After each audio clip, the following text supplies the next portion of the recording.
자, 성경과 자막을 봐주시기를 바랍니다. 제가 읽습니다. 또 이튿날 요한이 자기 제자 중 두 사람과 함께 섰다가 예수께서 거니심을 보고 말하되 보라 하나님의 어린 양이로다.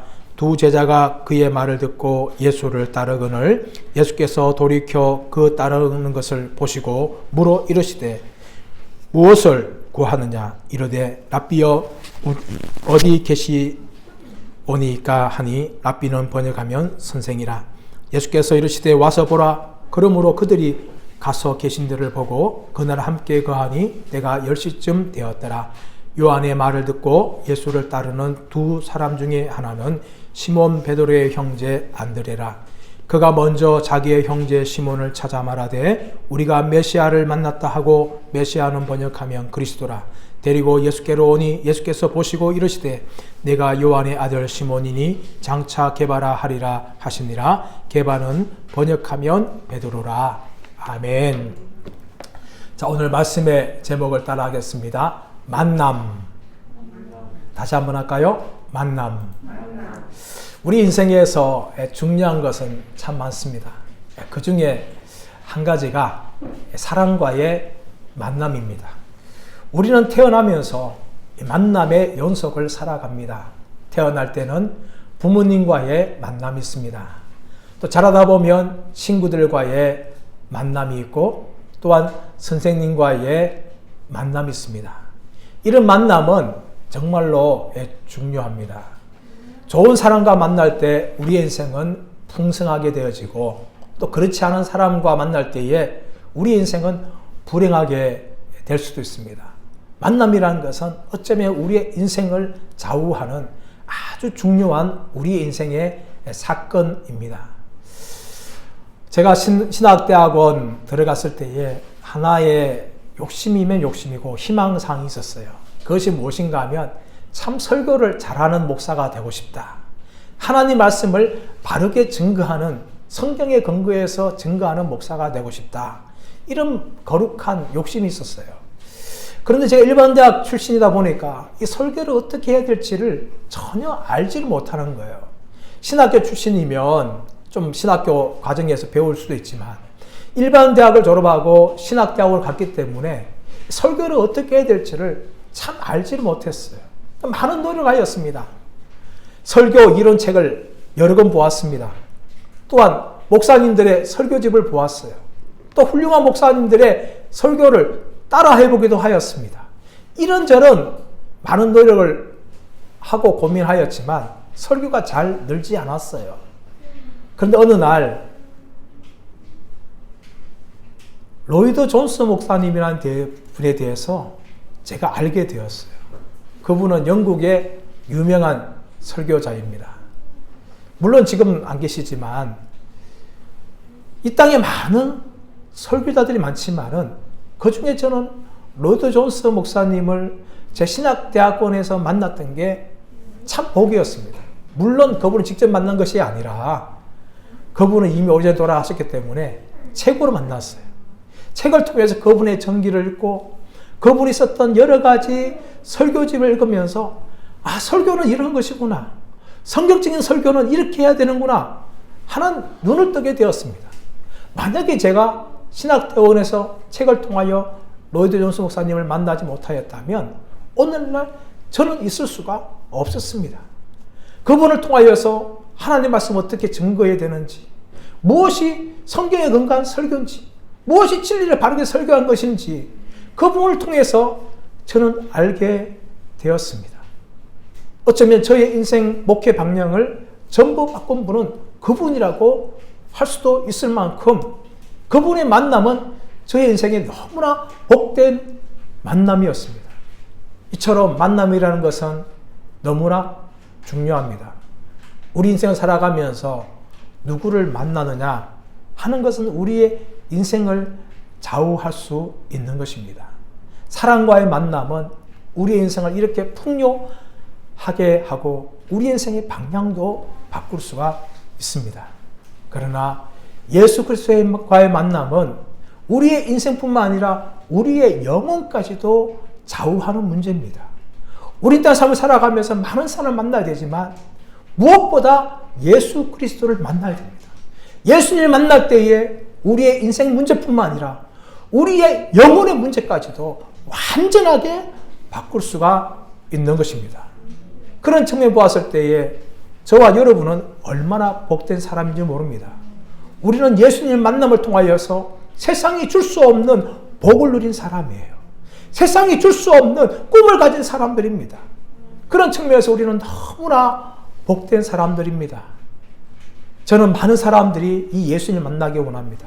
혹시 여러분 중에 믿지 않는 분들이 계신다면 정말 예수님과의 만남을 통하여서 인생이 완전히 달라지고 영혼이 달라지는 그런 복된 분들 되시기를 예수님의 이름으로 축원합니다. 오늘 본문의 말씀은 두 종류의 사람들과 예수님과의 만남이 나옵니다. 첫 번째는 세례 요한의 두 제자와 예수님과의 만남이었습니다. 35절, 36절 말씀 보시면 세례 요한이 예수님께서 거니시는 것을 보고 보라 하나님의 어린 양이로다 라고 증거를 합니다. 그 말을 들었던 세례 요한의 두 제자가 예수님을 따라갑니다. 세례 요한은 다른 것을 전하지 않고 보라 하나님의 어린 양이로다 라고 증거를 합니다. 그 증거는 두 제자의 마음을 움직였어요.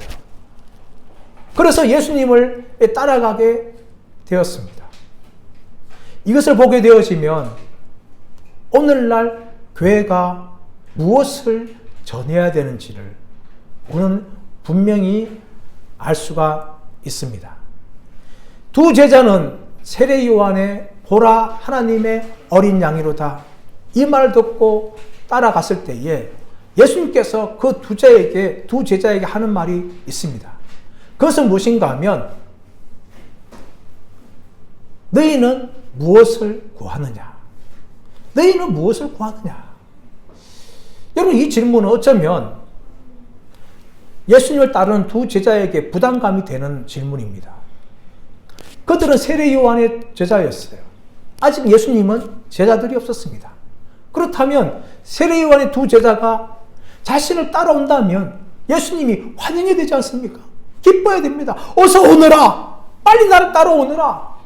그렇게 예수님이 반응하셔야 되는데 예수님께서 그렇게 하시지 않고 너희는 무엇을 구하느냐? 이 말은 무슨 말입니까? 너희는 무엇을 원하길래 나를 지금 따라오고 있느냐? 이 질문은 따라오던 사람들을 그냥 쫓아보는 질문이에요. 환영하는 것이 아니라 그들의 근본적인 동기를 질문하고 있는 겁니다. 오늘날 많은 사람들이 여러 가지 이유로 교회를 찾아옵니다. 어떤 사람은 육신의 건강을 치유받기 위해서 교회를 옵니다. 어떤 사람들은 사업의 성공을 위해서 복을 받기 위해서 그렇게 교회를 옵니다. 또 어떤 사람들은 너무 외로워서 교회 가면 사람들이 있으니까 사람들과의 만남을 위해서 그렇게 교회를 갑니다. 또 어떤 사람들은 직장의 상사가 교회 다니기 때문에 잘 보이기 위해서 교회를 나옵니다. 또 어떤 사람들은 부모의 강요에 못 이겨서 교회를 나오거나 또 종교적인 습관을 따라서 교회를 나오는 분들도 있습니다. 이렇게 여러 가지 동기들로 사람들은 교회를 나옵니다. 그런 우리들에게 예수님은 묻습니다. 너희는 나한테 와서 무엇을 구하느냐? 이런 질문을 들었던 두 제자가 예수님에게 어떻게 반응합니까? 랍비여 어디 계시오니까? 이 말은 무슨 말인가 하면은 예수님이 어디 머물고 계십니까? 우리가 찾아가서 예수님과 만나서 교제하기를 원합니다. 그들의 동기는 육신의 질병을 치유받기 위해서나 또 자식의 성공이나 사업의 성공이나 외로움이나 물질의 복을 누리기 위해서 이렇게 온 것이 아닙니다. 그들은 순수하게 세례 요한의 증거를 듣고 보라 하나님의 어린 양이로다. 이 말을 듣고 예수님이 정말 하나님의 어린 양인지를 알기 위해서 예수님께 지금 나오고 있습니다. 사랑하는 여러분, 교회에 나와서 우리는 무슨 복을 누려야 합니까? 바로 하나님의 어린 양이신 예수님을 만나는 복을 누려야 됩니다. 이 복이 가장 귀한 복인 줄 믿습니다. 이 복을 누려야 돼요, 여러분. 많은 사람들이 다른 이유로 찾아온다 할지라도 정말 예수님을 만나지 않고 그냥 돌아가면 안 됩니다. 우리는 다양한 이유들로 교회 나올 수는 있어요. 오늘은 많은 사람들처럼 그런 이유들 때문에 교회 나올 수 있습니다. 그러나 우리는 교회 나온 이상 예수님을 만나야 돼요. 지금 예수님께서는 예수님을 쫓아오는 이 두 사람을 향하여서 그들을 초청합니다. 만나주기를 원해요. 교회에서 무엇을 전해야 됩니까? 예수님께 나오면, 예수 믿으면 많은 복을 누립니다. 예수님께 나오면 사업 성공합니다. 예수님께 나오면 집안 잘 됩니다. 자식들 성공합니다. 여러분, 이것은 진짜 복음이 아니에요, 여러분. 예수님께 주기 원하는 것은 바로 하나님의 어린 양 예수님 자신입니다. 예수님 자신을 만나기를 원해요. 예수님 자신을 만나는 사람들이 진정한 복을 누리는 사람들입니다. 예수님께서 그런 사람들을 지금 기다리고 계시고 그 사람들을 부르고 계세요. 랍비여 어디 계시오니까? 라는 질문할 때에 예수님께서는 와서 보라. 예수님께서는 그들을 초청합니다. 오늘은 많은 사람들이 여러 가지 이유 때문에 교회를 올 수는 있습니다. 그러나 중요한 것은 하나님의 어린 양이신 예수 그리스도를 만나야 되는 것이 가장 중요한 것인 줄 믿습니다. 예수님께서는 이 복을 주기 원하세요. 물론 교회 와서 병 치유 받을 수 있습니다. 자식들 성공할 수도 있습니다. 또한 사업 잘 될 수도 있습니다. 또 우리가 희망하는 것들이 다른 것들 수도 있습니다. 그러나 그런 것들은 잠시 잠깐 지나가는 것뿐입니다. 이 땅의 것들 뿐이에요. 영원한 것이 아닙니다. 왜 예수님께서는 자신을 만나기 원하십니까? 왜 그들을 초청하십니까? 그것은 바로 무엇인가 하면 예수님 만나는 것이 바로 믿음의 시작이기 때문이에요. 믿음의 시작은 무엇입니까? 예수님 만나서 우리의 죄가 용서받는 거예요. 이것은 세상의 사업에 성공하는 거나 잘 되는 거나 복 받는 것보다 너무나 중요한 것입니다. 다른 것들은 예수 믿지 않아도 많은 다른 종교인들도 받을 수 있는 겁니다. 그러나 예수 믿는 우리들이 받을 수 있는 것은 뭔가 하면 예수님 만나서 우리의 죄가 용서받는 거예요. 우리의 죄 문제가 해결되는 겁니다. 이것이 가장 중요한 거예요. 이것이 시작이에요, 여러분.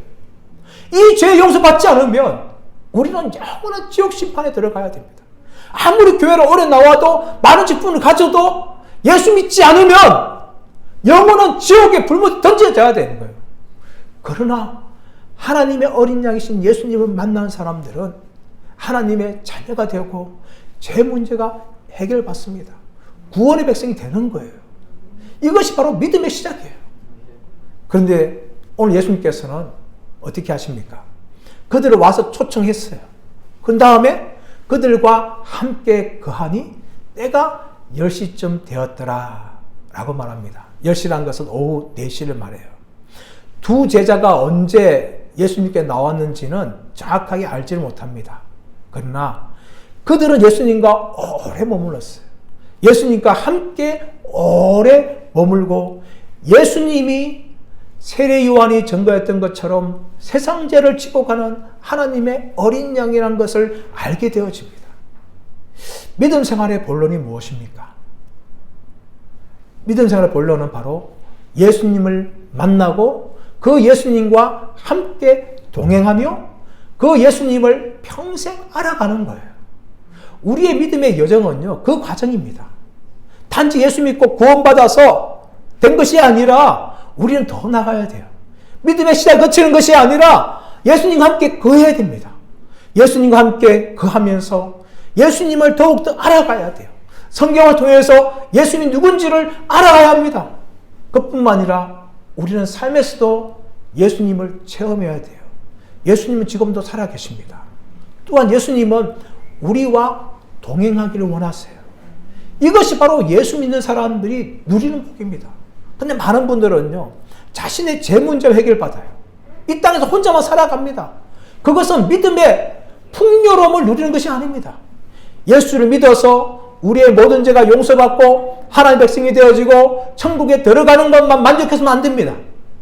그것은 여러분 이 땅에서 믿음 생활을 잘 누리지 못하는 거예요. 이 땅 믿음 생활을 누리는 것은 무엇입니까?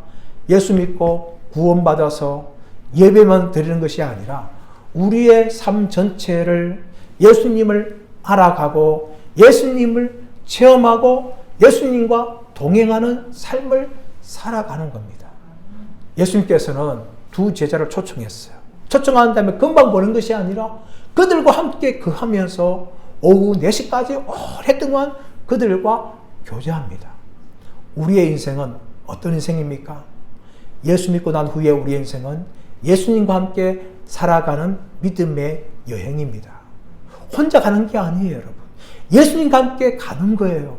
예수님과 가면서 우리는 인생에 많은 고난도 당할 수 있습니다. 그러나 예수님은 떠나지 않습니다. 우리의 인생을 살아가면서 끝까지 동행하여 주신 줄 믿습니다. 이것이 바로 믿음의 복된 삶입니다. 저와 여러분, 예수님을 만나서 믿음의 삶을 시작하였습니다. 이제 그러나 믿음의 시작이 끝나는 것이 아니라 믿음의 본론으로 들어가십시오. 예수님과 함께 거하시고 예수님을 말씀으로 삶으로 체험하십시오. 그리고 예수님과 동행하는 삶을 살아가십시오. 이것이 바로 영생을 누린 사람들의 삶인 줄 믿습니다. 영생은 천국에서 영원한 삶을 사는 것이 아니에요. 영생은 단지 숫자를 말하는 것이 아닙니다. 양을 말하는 것이 아니에요. 영생은 질을 말하는 겁니다. 예수님과 함께 살아가는 삶. 그것이 바로 이 땅에서 영생을 누리는 삶입니다. 저와 여러분, 예수님을 만남을 통하여서 이 땅에서 예수님과 동행하는 복된 삶 되시기를 예수님의 이름으로 축복합니다. 두 번째 만남은 예수님과 베드로의 만남이에요. 40절 말씀 보시면 예수님을 따르는 두 제자 중에 하나가 안드레라고 소개합니다. 두 명 중에 한 명은 안드레예요. 한 명은 누군지는 성경은 침묵하고 있어요. 학자들은 아마 이 요한복음을 기록한 사도 요한일 것이다 라고 많은 분들이 이야기합니다. 사도 요한일 수 있습니다. 그러나 오늘 본문은 안드레를 주목합니다. 안드레가 예수님 만난 후에 어떻게 합니까? 베드로 자기 형제에게 찾아갑니다. 그러고 나서 어떻게 이야기합니까? 우리가 메시아를 만났다 하면서 베드로에게 자신이 만난 예수님을 소개합니다. 안드레는 예수님 만남을 통해서 세례 요한이 하나님의 어린 양으로 증거했던 그 예수님이 자신들이 기다렸던 메시아라는 사실을 알았던 거예요. 메시아라는 뜻은 기름 부은 자라는 의미를 가지고 있어요. 헬라어는 그리스도죠. 그래서 예수님을 향하여 예수 그리스도라고 합니다. 구약에 보시면 누구에게 기름을 부었는가 하면 왕을 임명할 때 기름 붓습니다. 선지자를 임명할 때 기름을 붓습니다. 제장을 임명할 때 기름을 부어요. 구약의 중요한 인물들을 세울 때에 기름을 부어서 세우는 겁니다. 그런데 이런 메시아라는 것은요, 시간이 흘러서 어떤 의미를 가졌는가 하면은 이스라엘 백성들 가운데 자신들을 구원할 메시아를 생각합니다. 그들은 어떤 메시아를 기다렸습니까? 그들은 정치적이고 군사적이고 경제적인 메시아를 기다렸어요. 왜냐하면 이스라엘 역사는 참 비참한 역사였어요. 그들은 우상 숭배함을 통하여서 아수르에게 멸망을 당하고 바벨론에게 멸망을 당하였습니다. 그뿐만 아니라 그 후에는 그리스의 지배를 받고 또 예수님 당시에 로마의 지배를 받고 있어요. 아주 오랫동안 그들은 다른 민족의 지배를 받아야 돼요. 이 다윗의 영광을 누리면서 다른 민족을 지배하며 살아가야 될 민족이 오히려 다른 민족의 지배를 받고 억압 속에서 살아가고 있습니다. 가난했습니다. 정치적인 자유가 없었습니다. 그러면 그들은 무엇을 기다렸는가 하면 자신들을 정치적으로 해방시킬 메시아, 자신들의 배를 배불리 줄 수 있는 경제적인 메시아를 기다렸어요. 그런 메시아를 기다렸는데 성경은 그런 메시아를 말하고 있지 않습니다. 어떤 메시아를 말합니까? 세상의 죄를 쥐고 죽는 메시아. 이사야 53장 뿐만 아니라 구약 성경에는 예수님이 이 땅에 오시고 우리의 죄를 위해서 죽으실 것에 대해서 끊임없이 말씀하고 있어요. 그 메시아를 이야기하고 있는데 지금 예수님의 두 제자였던 제자 중에 한 명인 안드레가 베드로에게 예수님을 어떻게 소개합니까? 우리가 메시아를 만났다. 구약 성경에 말씀하고 있는 그 메시아, 하나님의 어린 양으로서 우리의 죄를 위해 죽으실 그 메시아를 만났다 하면서 예수님을 베드로에게 소개를 해요. 여러분, 이것이 예수님 만난 사람의 변화입니다. 예수님 만난 사람은요, 자신이 만난 예수님을 소개하게 되었어요. 특별히 오늘 본문의 말씀 보십시오. 성경에 가장 최초로 나오고 있는 가족 전도의 모습이에요. 베드로는 누구였습니까? 안드레의 형제였어요. 안드레는 자신이 예수님을 만나자마자 누구에게 달려갑니까? 자신의 형제인 베드로에게 달려가서 우리가 메시아를 만났다 하면서 예수님을 소개합니다. 여러분, 전도 중에 가장 어려운 전도가 누구 전도입니까? 가족 전도예요.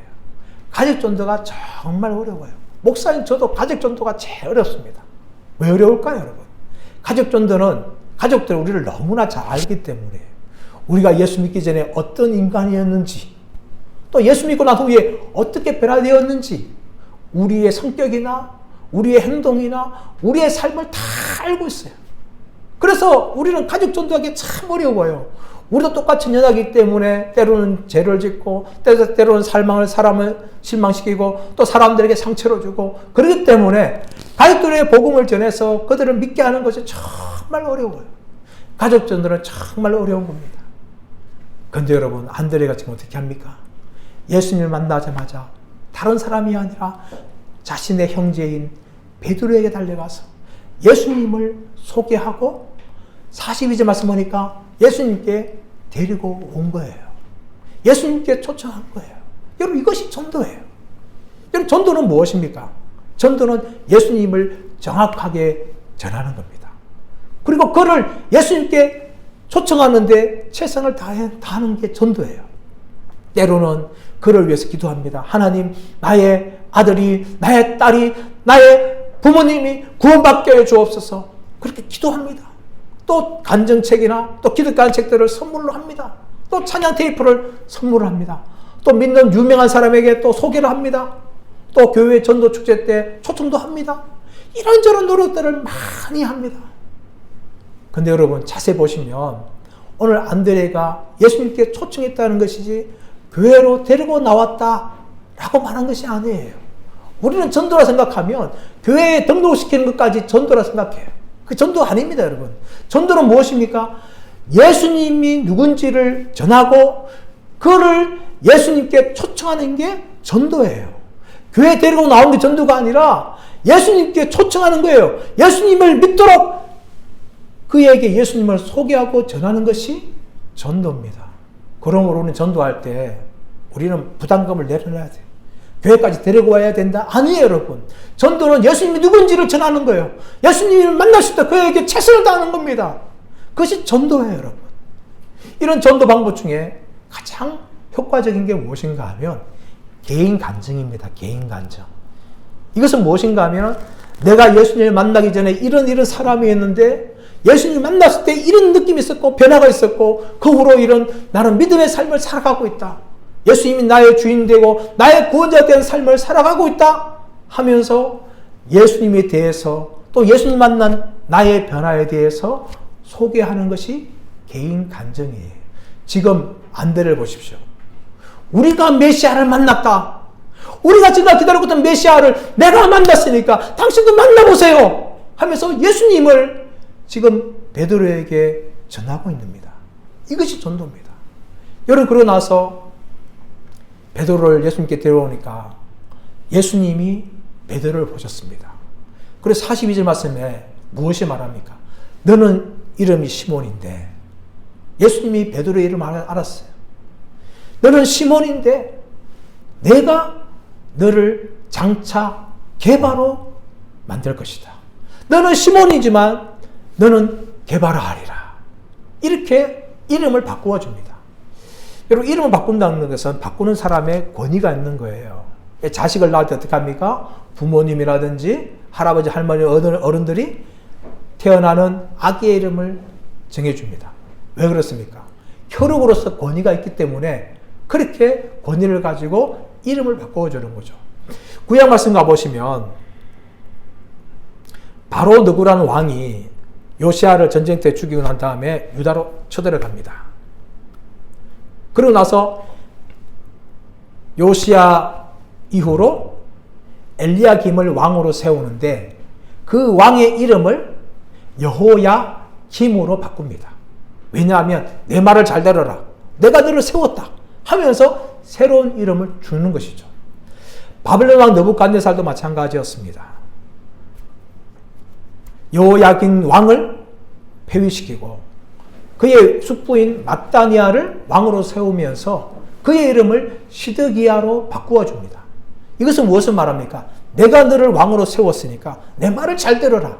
이런 권위가 자기에 있다는 것을 그들에게 보여준 의미로 이름을 새롭게 바꾸는 거예요. 예수님께서도 지금 시몬의 이름, 이 평범한 시몬의 이름을 베드로로 바꾸어 줍니다. 예수님에게 영적인 권위가 있다는 것이죠. 그뿐만 아니라 이 말씀에는요, 예수님께서 이 시몬을 게바, 즉 반석과 같은 인물로 바꾸어 가겠다는 의지가 담겨 있는 것입니다. 여러분, 시몬이란 무가치 없는 사람이었습니다. 평범한 사람이었어요. 그는 한평생 그냥 갈릴리 어부로 그냥 살다가 죽어야 되는 인생이었습니다. 그의 이름 또한, 또 그의 아버지 또한 가문도 별 볼일 없었어요. 유명한 가문이 아니었습니다. 그냥 갈릴리 어부로 그냥 사는 사람들이었어요. 이름도 평범하고 가문도 평범합니다. 또한 우리가 알고 있는 베드로, 성경에 보십시오. 얼마나 성격도 다혈질적이고 얼마나 많은 문제를 일으킵니까? 그뿐만 아니라 호언장담하지 않습니까? 다른 사람이 다 예수님을 버린다 할지라도 나는 결코 예수님을 버리지 않겠습니다. 그렇게 호언장담했던 베드로였어요. 정말 보잘것없고 정말 반석이 될 만한 그런 인물이 전혀 아니었어요. 그러나 예수님께서는요, 이 무가치한 시몬을 베드로 반석을 만들어 가시겠다, 이렇게 말씀하는 거예요. 여러분, 창세기 32장 말씀 보시면 야곱이라는 사람이 나옵니다. 야곱이 20년 동안 아버지 집을 떠나서 다시 돌아오지요. 돌아온 소식이 뭡니까? 형 에서가 40명을 데리고 야곱을 죽이려고 찾아온다. 그 말을 듣고 야곱은 야복강가를 건너기 두려웠어요. 밤이 캄캄할 그때에 야복강가를 배회합니다. 그때 한 명이 야곱과 씨름을 하게 되죠. 싸움을 합니다. 야곱은 혹시 이 사람이 자신을 죽이러 온 에서의 자객인가 싶어서 그와 열심히 싸웁니다. 밤이 새도록 싸워요. 그러자 야곱이 죽을 또 살똥말똥하니까 이 사람이 이기고 있는 거예요. 그때 이 사람이 어떻게 합니까? 야곱의 환도뼈를 쳐버립니다. 환도뼈를 치니까 야곱은 제대로 서 있을 수도 없고 걸을 수도 없어요. 그때 야곱은 자신의 환도뼈를 친 사람이 에서의 자객이 아니라 하나님 보내신 천사 같은 존재라는 것을 그는 알게 되어집니다. 그리고 어떻게 합니까? 나를 내버리지 마시고 나에게 복을 주옵소서. 나에게 복을 주시지 않으면 내가 당신을 보내줄 수 없습니다 하면서 그냥 매달리는 거예요. 필사적으로. 그때 이 천사가 어떻게 합니까? 너의 이름이 지금 야곱이지만 너는 이스라엘이 되리라. 이스라엘이 무엇입니까? 하나님과 겨루어 이긴 자. 이런 의미를 가지고 있는 게 이스라엘이에요, 여러분. 우리는 야곱을 정말 잘 알고 있습니다. 야곱 어떤 사람입니까? 야곱은 거짓말장이었어요. 평생 속이면서 살았어요. 아버지의 축복권도 빼앗았고 형의 장자권도 속여서 빼앗았어요. 그것이 야곱이었어요. 야곱은 한평생 그렇게 살아왔습니다. 그 보잘것 이름, 속임수의 이름이 야곱이었어요. 그래서 하나님께서 어떻게 합니까? 이 야곱을 이스라엘로 만들어 가시는 거예요. 야복강가의 싸움 이후로 야곱의 인생은 이제 야곱이 아니라 이스라엘로 변화되는 과정입니다. 하나님이 이스라엘로 변화시키세요. 정말 보잘것없고 정말 살 것 같은 이 야곱을 하나님께서 이스라엘이라는 이 영광스러운 이름을 주시고 그뿐만 아니라 그의 평생을 이제는 야곱으로 살아가게 하는 것이 아니라 이스라엘로 살아가게끔 그를 빚으시고 그를 만들어 가시고 그와 함께 하시는 그런 삶을 살아가게 하십니다. 사랑하는 여러분, 우리도 마찬가지입니다. 우리도 어쩌면 야곱과 같은 삶을 살아왔어요. 내가 복받기 위해서, 내가 잘되기 위해서 우리는 수단과 방법을 다 동원합니다. 때로는 거짓말도 하고, 때로는 남을 속이기도 하면서 나만의 성공을 위해서 욕심을 가지고 그렇게 살아왔습니다. 또 우리는 어쩌면 시몬과 같은 사람입니다. 평생 갈릴리 어부로서 자신의 먹고 살 것만 위해서 그냥 그렇게 살아가는 평범한 삶을 살도록 우리는 그렇게 살아왔습니다. 그러나 여러분, 예수님 만난 후에 하나님은 우리를 그렇게 살도록 내버려두지 않습니다. 거짓말장이고 속임수장이었던 야곱을 하나님과 겨루어 이긴 자, 영광스러운 이스라엘로 만들어 가시고 평생 동안 갈릴리 어부로서 그물을 던지면서 살아난 그 시몬을 이제는 초대교회의 반석과 같은 인물로 베드로로 만들어 가시는 그것이 바로 하나님의 일하심입니다. 마찬가지로 우리도 그렇게 빚어 가십니다. 아직은 우리가 야곱일 수 있어요. 아직은 우리가 시몬일 수 있습니다. 그러나 예수님을 만난 사람들은 이제 더 이상 야곱으로 살아가는 것이 아니라 이스라엘로 살아가도록 하나님이 우리 가운데 일하실 줄 믿습니다. 그것뿐만 아니라 평범하고 꿈이 없고 단지 이 땅에 먹고 살 것만 위해 살아가는 것이 아니라 이제는 사명을 위해 살고 하나님을 위해 살고 교회를 위해 살고 하나님 나를 위해서 살아가는 베드로와 같은 인물로 바꾸어 가십니다. 사랑하는 여러분, 이 복을 누리시기를 바랍니다. 단지 예수님 믿고 우리의 제 문제만 해결되는 것이 아니라 예수님과 한평생 함께 삶을 통하여서 이스라엘로 변화되고 베드로로 변화되어지는 이 복된 만남을 이어가시는 저와 여러분 되시기를 예수님의 이름으로 축원합니다. 우리 합심하여 한번 기도하기를 원합니다. 기도할 때 하나님, 내가 예수님